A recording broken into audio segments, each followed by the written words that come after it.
So I've got some contract comparisons, some situation stuff between some of these running backs in the past, if we want to talk about that. Go ahead. Sure.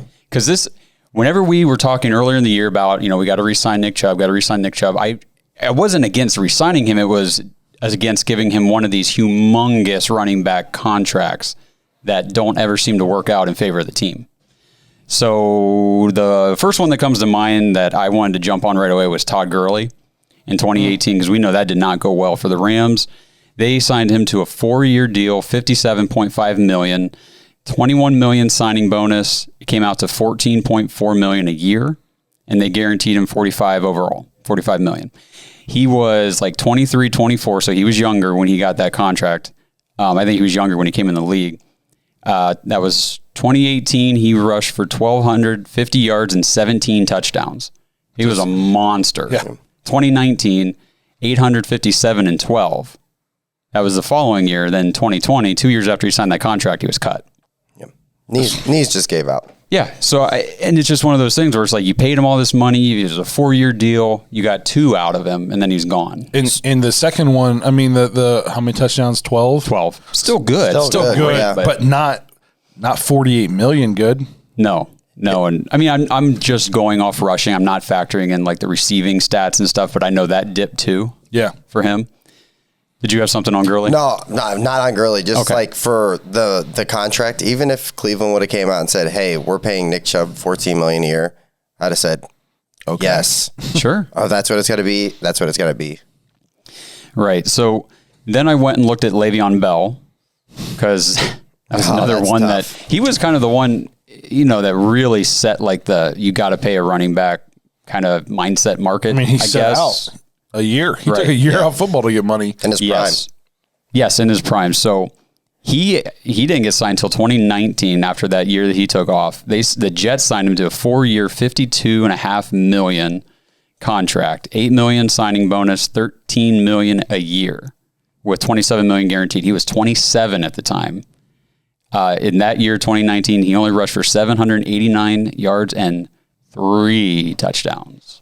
And you can't blame Adam Gase for that. The last time he was on the field was 2 years prior, 2017, when he put up 1,291 and 9. So his production dipped big time. They gave him that big contract. He was cut the following year in 2020.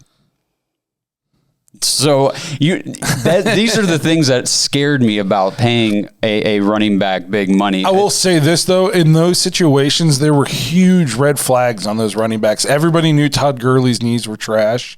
Yeah. And the Jets signed a running back older after a year of not playing football, and they sucked. What did they really think they were going to get out of him? So there were some major red flags.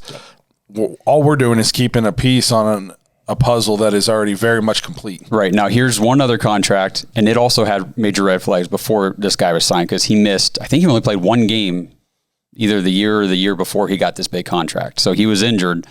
It was David Johnson in 2018. Got a 3. Now, this is similar to Chubb, though. He got a 3-year, $39 million contract, $12 million signing, $13 million a year, $32 million guaranteed. He was 26. That year in 2018, he rushed for 940 yards and 7 touchdowns. The next year in 2019, it was only 345 and 2. So when he was 2020, he was traded. Coming off the wrist injury? Something like that. Yeah, I hurt think his so. wrist first game. What I'm seeing, too, is normally as the years go on, the contracts always get higher. All those contracts were higher than Chubb's, and they were 2-3 years ago. So the fact that we locked him up for this little amount, I don't know how Andrew Berry did it. What did he tell this guy? Yeah. I was just going to say real quick, the other deciding factor for me that said this is a good deal, Chubb's 25. He's 25 years old. 3-year deal. Do we see him not being effective for the next 3 years? Right. Well, honestly, if you just go by the 30 rule, we could sign him to like a 2-year extension after this. Yep, could. And he's still, who knows? And that's what was part of the deal, was they wanted to get him to this kind of shorter term contract so that way he could have the option to get another semi-big contract after this, rather than signing him till he's 30 and then he's kind of stuck. And all those guys are taking a full workload. This guy's splitting carries with Kareem Hunt. Exactly. Longer shelf life. Not that I don't think Nick Chubb could literally do the Derrick Henry thing. He could do it all day, but I think why? why? You don't have exactly. to. Yeah. Yeah, and I got the cap, numbers pulled up here for different NFL teams. Browns still sitting in sixth, even after we're down to 18,395 in available cap space. If you go that you can kind of break this down, active cap though, which is allocated for all the players that we currently have signed on the team. Browns are second. They're number 2. Only Dallas has more people signed on. Cap wise, the biggest thing with the Browns that they've been successful on is the dead cap. Players that you've had to release, that you were just you were getting rid of them, but you're still taking on their salary. Browns are towards the bottom in that. So it's kind of crazy to think. I know just kind of talked about that, Haslam's obviously willing to spend some money.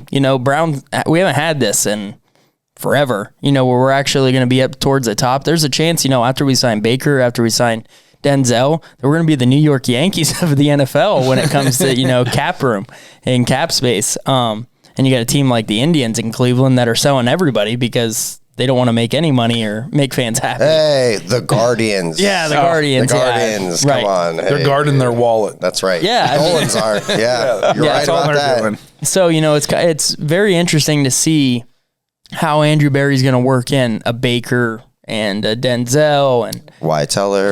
How he's going to, finagle the money a little bit to, hey, we'll give you so much guaranteed here, and stuff like that.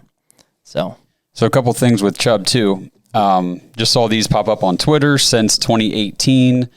The league leader over that time span of most missed tackles is Derrick Henry. Number 2 on the list is Nick Chubb. Yep. With 168 missed tackles since 2018.